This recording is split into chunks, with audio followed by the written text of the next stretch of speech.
for specifically girls and actresses, other than films, there is a separate world to earn as well. It could be modeling, it could be ads, or it could be the social media brands and stuff. Correct. So, how familiar are you with that? And yeah, also, that I pretty much like. I get brands, all of that, and we have event openings that we go to.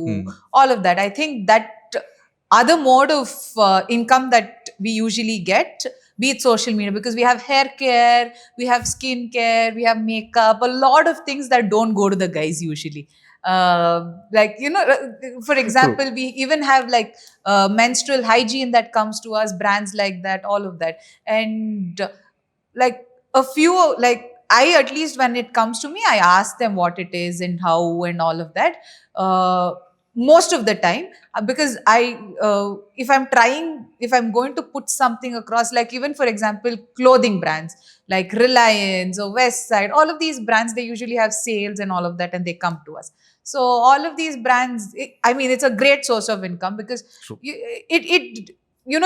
like, if you have something that, then that monthly thing, that whatever through the movies you're getting is again like a chunk that you get. But these things, like, it helps with your lifestyle, basically. That goes into savings and it keeps you secure. This helps with your lifestyle.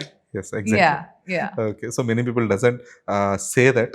And I mean, that's the truth, right? So when you said you are loud, I just wanted to check. Like, because you can do your shopping, you can do your travel with the things that you get from your movies. The bigger chunk goes into your savings, so that you, your family, health, everything is secure. So you can so I think a big hit in your life opens up ventures into all of this.